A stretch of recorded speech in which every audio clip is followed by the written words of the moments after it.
Hello friends, super magic રસોઈમાં મિત્રો હું આપનું સ્વાગત કરું છું। આજે હું સિંગ પાકની રેસીપી લઈને આવી છું મિત્રો। તો તમને મારો વિડીયો ગમે તો લાઈક કરજો, શેર કરજો અને સબસ્ક્રાઇબ કરવાનું તો ભૂલતા જ નહીં। તો મિત્રો એમાં આપણે સિંગ દાણા લેવાના છે સિંગ પાકમાં, અને સિંગ દાણાની ચોઈસ તમારે કેવી કરવાની। જો આવા એકદમ મોટા દાણા હોય ને કે આમ એકદમ કડતલી વાળા દાણા નહીં લેવાના, આવા એકદમ ટાઈટ દાણા હોય ને એવા દાણા મોટા કે મીડિયમ જે હોય તે, પણ આવા કડતલી વાળા દાણા હોય ને એ તમારે લઈ લેવાના છે। પ્લસ તમારે જે ખરાબ દાણો હોય એ પણ આમાંથી કાઢી લેવાનો છે મિત્રો। ખાસ તમે આ નોટ કરજો, જો ખોરો દાણો આવી જશે ને તો તમારો બધો સિંગ પાક ફેલ જશે। એટલે તમે નાની નાની ટિપ્સ ધ્યાનમાં રાખજો મિત્રો, અને હું તમને ટ્રીક અને ટિપ્સ સાથે છેલ્લે સુધી હું તમને બતાવીશ મિત્રો। તમને આવું કોઈ નહીં બતાવે, તો તમે મારો વિડીયો જોતા રહેજો। તો હવે આપણે બનાવવાનું ચાલુ કરીએ। તો સિંગ પાક બનાવવામાં મેં શું ઇન્ગ્રેડિયન્ટ લીધા ને એ પણ તમને બતાવી દઉં। એમાં મેં આ 7 કપ દાણા લીધા છે મિત્રો, સિંગ દાણાના। અને અત્યારે તૈયાર દાણા પણ મળે છે શેકેલા, પણ તમારે મીઠાવાળા આમાં ન ચાલે, આપણે મોરા દાણા જ જોઈએ। અને 7 કપ સિંગ દાણા છે તો એની સામે મેં 7 કપ ખાંડ લીધી છે। તમે તમારા ગળાશ પ્રમાણે વધઘટ કરી શકો છો।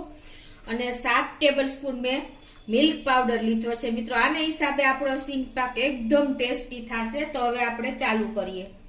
આપણે ગેસ ઓન કરશું અને એમાં આપણે આ સિંગ દાણા નાખી દેશું।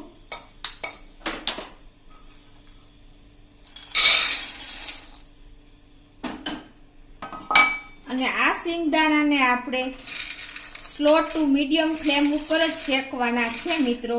એને ખાસ તમે નોટ કરજો અને કન્ટિન્યુ તમારે આ રીતે ચલાવતા રહેવા પડશે। એનું કારણ એ છે કે જો તમે ચલાવશો નહીં તો તમારા દાણામાં ડાર્ક સ્પોટ આવી જશે, અને જો ડાર્ક સ્પોટ આવશે ને તો તમારા સિંગ પાકનો કલર બદલી જશે મિત્રો। એટલે તમે આ નાની નાની બાબત ખાસ ધ્યાન રાખજો મિત્રો। આપણે વધારે પડતા દાણા શેકવાના જ નથી। અને બીજું મિત્રો હું તમને ટ્રીક બતાવું કે જો તમે દાણાને તમે ફ્રીઝરના જે બોક્સ આવે ને એમાં કે જીપ બેગમાં ભરીને તમે ફ્રીઝરમાં મૂકશો ને મિત્રો, તો આ દાણા એકદમ ઠંડા થઈ જાય છે, બરાબર। અને પછી તમે એને કાઢીને અને ફ્લેમ ઉપર ચડાવશો ને શેકવા માટે, તો તમારે ઇઝીલી દાણાના ફોતરા નીકળી જશે, ટાઈમ પણ નહીં લાગે શેકાતા। અને તમે એમને ફોતરા ઉતારશો ને તો પણ ફોતરા ઉતરી જશે। એનું કારણ એ છે કે હીટ અને કોલ્ડ બંને, એટલે કે ઠંડી અને ગરમી બે ભેગી થશે ને એટલે ઓટોમેટિક દાણા ઉતરતા વાર નહીં લાગે મિત્રો। તમે એક વખત આ ચોક્કસ ટ્રાય કરજો। તો હવે આને આપણે સ્લો ટુ મીડિયમ ફ્લેમ ઉપર એકદમ હલાવતા રહેશું અને શેકી લેશું દાણા। તો મિત્રો જો આપણા દાણા શેકાઈ ગયા છે, અને તમે જોઈ શકો છો કે આ રીતના જ આપણે શેકાવાના છે, ઉપર ડાર્ક સ્પોટ ન આવે એ રીતે મિત્રો। અને તમે જો એના ફોતરું પણ છૂટું પડી જાય છે ત્યાં સુધી આપણે જો શેકી લેશું। તમને બતાવી પણ દઉં, જો આ રીતે આ ફાડા થઈ જાય તો વાંધો નહીં, પણ આ રીતે આપણા દાણા શેકાઈ જવા જોઈએ। તો હવે એને આપણે ગેસ બંધ કરી દેશું અને આપણે એને ઠંડા થવા દેશું, એક વાસણમાં કાઢી લેશું। આ રીતે આપણે પ્લેટમાં ઠંડા થવા મૂકી દેશું, એટલે ઠંડા થાય ને હાથમાં આપણે લઈ શકીએ એવા ઠંડા થવા દેવાના, બહુ પણ ઠંડા નથી થવા દેવાના। તો મિત્રો જો આપણા દાણા ઠંડા થઈ ગયા છે, હવે એને આપણે થોડા થોડા નાખતા જાશું અને હાથેથી આપણે છાલ ઉતારતા જાશું। આ રીતે તમે જોઈ શકો છો, આપણા મુઠ્ઠીમાં આવે ને એવા આપણે ઠંડા કરવાના છે, અને આ રીતે આપણે બધી છાલ ઉતારી લેશું મિત્રો। તો જો આપણે થોડા થોડા દાણા લેતા જાશું અને આ રીતે ફોતરા ઉતારતા જાશું, આવી રીતે આપણે, એટલે તમને ઈઝી પડે કેટલા દાણા તમારે બધા કવર થઈ જાય ફોલવામાં। અને બીજું મિત્રો, હવે આપણે આને તમે આવી રીતે ન ફોતરા ઉતારવા હોય તો તમે કપડું કોટનનું કે છણિયું હોય ને એમાં ઘસીને પણ તમે ફોતરા જલ્દી ઉતારી શકો છો, જો તમારે ઉતાવળ હોય તો એ પણ તમે આ રીતે કરી શકો છો। છણિયામાં તો સાવ ઈઝીલી ઉતરી જાય છે, કોટનના કપડામાં પણ ઉતરી જાય, એટલે ટાઈમ ન લાગે। અને બીજું મિત્રો, હવે આને આપણે આ ફોતરા દૂર કરવા હોય તો શું કરવાનું કે ઘણી વખત આપણે ફોતરા ઉડાડીને તો આખું ઘર, કોઈ ઘણા માણસો ફ્લેટમાં રહેતા હોય તો એને પ્રોબ્લેમ થતો હોય છે, બધે ફોતરા થઈ જાય છે ઘરમાં.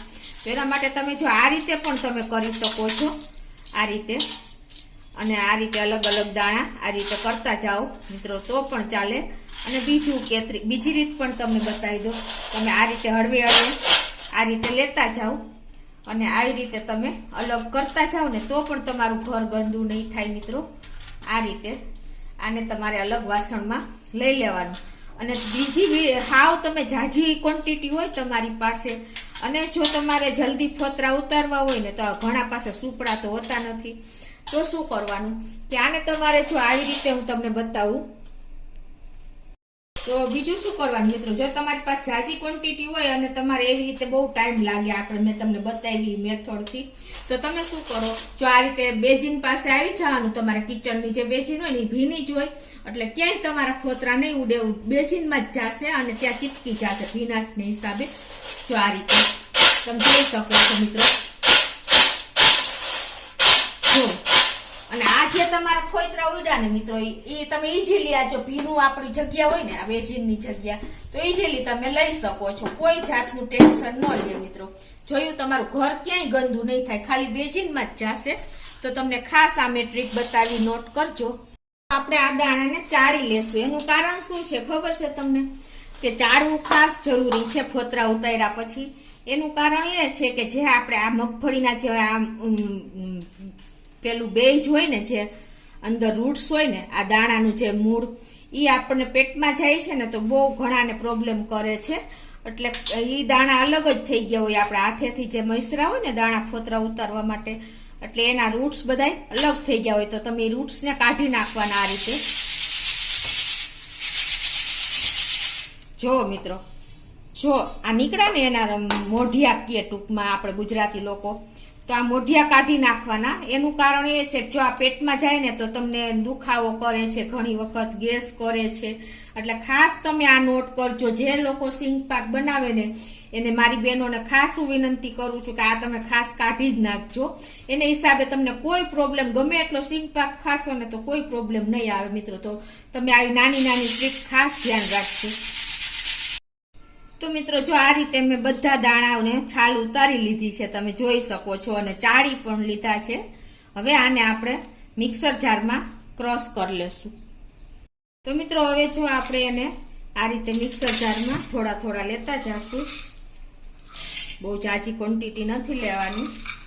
આપણે જે ચણા દાળ પીસવાનું જે જાર હોય ને એમાં જ મેં લીધા છે, જાજી ક્વોન્ટિટી છે એટલે.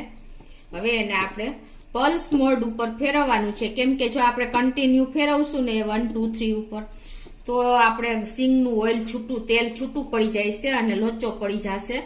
એટલે તમારે ખાસ નોટ કરવાની છે કે એને એકદમ છૂટું છૂટું કરંબલ કરવા માટે તમારે પલ્સ મોડ ઉપર જ એને ફેરવવાનું છે. તો જો આ રીતે આપણે પલ્સ મોડ ઉપર ફેરવી લીધું છે. અને હવે એને મિત્રો આપણે એકદમ સોફ્ટ સિંગ પાક કરવા માટે આપણે ચાળતા નથી હોતા, પણ હું અત્યારે એકદમ સોફ્ટ મોઢામાં જાતા ઓગળી જાય એવો બનાવવા માટે હું એને આપણે જે લોટ ચાળવાની ચાળણી આવે ને એનાથી ચાળી લઉં છું. એટલે એકદમ બારીક પાવડર આપણો તૈયાર થશે. તો આ રીતે હું તમે જોઈ શકો છો.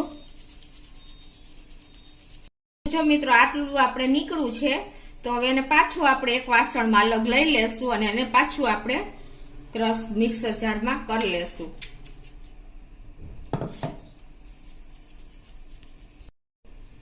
તો જો આ રીતે મેં મિક્સર જારમાં પલ્સ મોડ ઉપર જ ફેરવી લીધું છે, એટલે એનું ઓઇલ છૂટું નથી પડ્યું. તમે જોઈ શકો છો કે એકદમ જો ટંબલ ભૂકો થઈ ગયો છે. અને તમે ન ચાળો ને તો પણ ચાલે, પણ તમારે એકદમ બારીક કરવો હોય તો પણ તમે એ રીતે પણ કરી શકો છો. હવે આપણે આ બાજુ ગેસ ઓન કરીને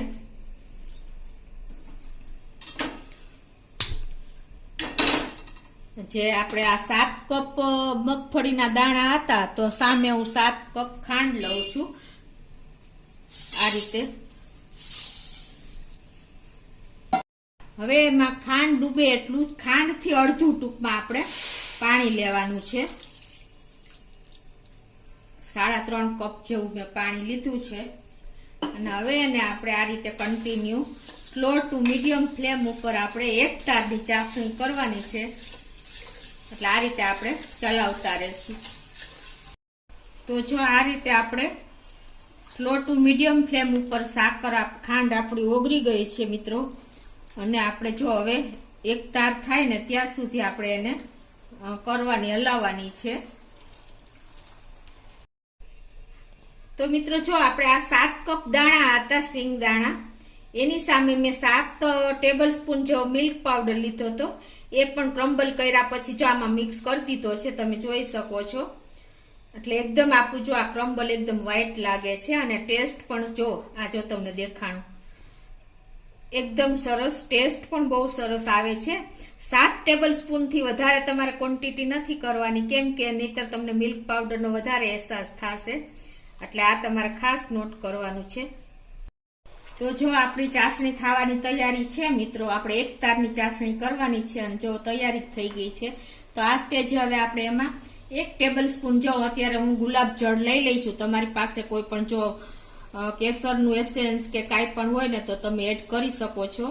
અત્યારે હું આ ગુલાબ જળ એડ કરું છું મિત્રો. એટલે એકદમ સરસ આપણને ફ્રેગ્રન્સ આવશે અને આપણને આમ સ્મેલ સરસ આવશે. એટલે ખાસ તમારે જો હોય તો એડ કરજો.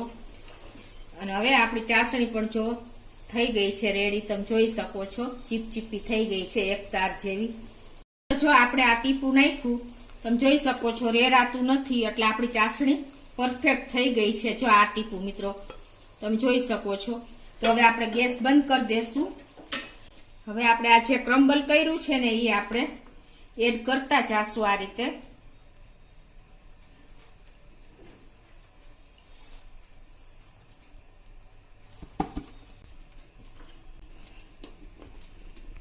તો આ રીતે જો મિત્રો આપણે ક્રમ્બલ મગફળીના ભૂકાનું નાખીને આ રીતે આપણે એને ચલાવતા જાશું. એકી સાથે આપણે નહીં નાખી દઈએ, નહીતર ગુટલી પડી જશે.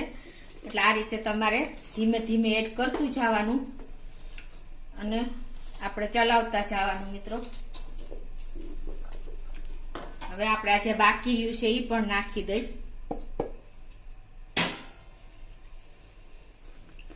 હવે આ બધું આપણે મિક્સ કરી દેશું મિત્રો.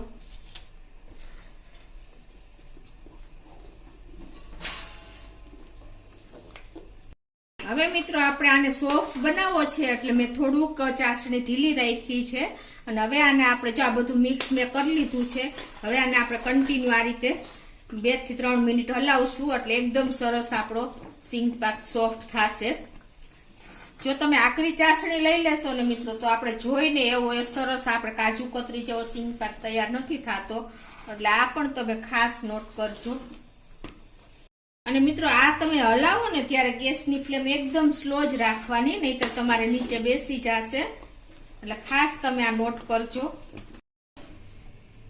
તો મિત્રો જો આ રીતે આપણે સ્લો ટુ મીડિયમ ફ્લેમ ઉપર આપણે આ રીતે ચલાવ્યો છે 3 થી 4 મિનિટ, તમે જોઈ શકો છો. અને હવે આને આપણે આવી રીતે જોઈ લેવાનું કે જો ગોળી વરે ને તો આપણો તૈયાર છે સિંગ પાકની બરફી. ગોળી વરે છે એટલે આ રીતે આપણી સિંગ પાક જો તૈયાર થઈ ગયો છે. હવે આપણે ગેસની ફ્લેમ બંધ કરી દેશું મિત્રો. અને હવે આને આપણે આમાં રાખશું 2 થી 3 મિનિટ. પછી આપણે એને ડીશમાં ઢાળશું. જો 1 થી 2 મિનિટ જેવું થયું છે. હવે એમાં આપણે 1 ટેબલ સ્પૂન જેવું ઘી પણ નાખી દઈ એટલે એની મીઠાશ વધી જાય મિત્રો. અને એને આપણે મિક્સ કરી લેશું આ રીતે. મિત્રો આપણે સિંગદાણાની બરફી કરવી હોય ને તો તમારે આ પ્રોસીજર કરવી પડે. એટલે તમે ખાસ આ નોટ કરજો. તમને એમ લાગતું હશે કે આ બેનની ચાસણી ઢીલી રહી છે, પણ એવું નથી મિત્રો. આ પ્રોસીજર આ રીતે જ આપણે સિંગદાણાની બરફી થાય છે. અને સિંગ પાક કરતા બહુ મીઠી લાગશે મિત્રો. હવે આને આપણે પ્લેટમાં ઢાળી દેશું. હવે એને આ રીતે આપણે પ્લેટમાં ઢાળતા જાશું મિત્રો.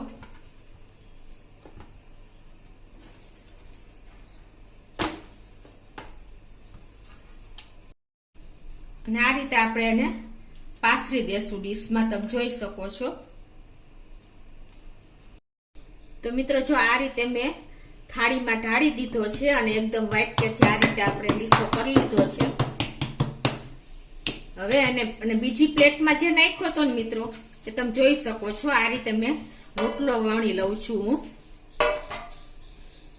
આપણે કાજુ કતરીમાં જેમ આપણે શેપ આપીને એ રીતે આપણે એને રોટલા આપણે કાજુ કતરીમાં વણી છીએ એ રીતે હું વણી લઉં છું મિત્રો. આ રીતે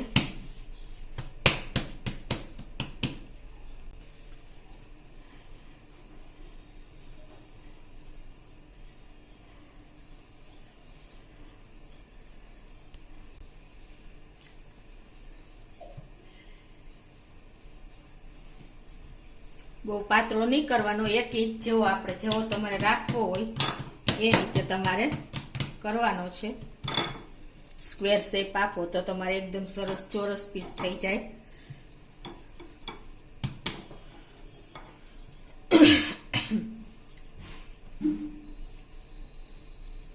હવે આને આપણે ઠંડો થવા દેશું, ગરમ છે હજી. હવે જો 2 મિનિટ જ થઈ છે. હવે આપણે એને કટિંગ કરી લઈએ આ રીતે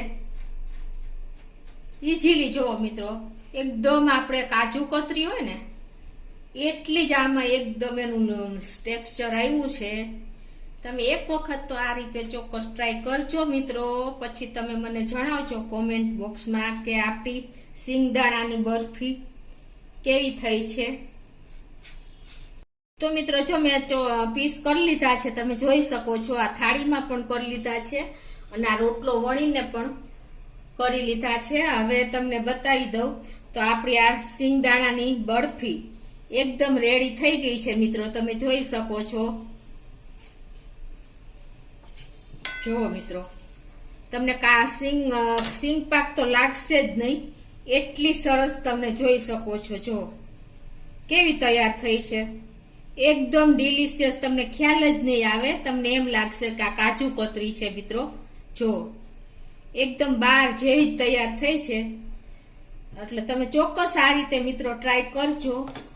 અને તમને મારો વિડીયો ગમે તો મિત્રો લાઈક કરજો, શેર કરજો અને સબસ્ક્રાઇબ કરવાનું તો ભૂલતા જ નહીં.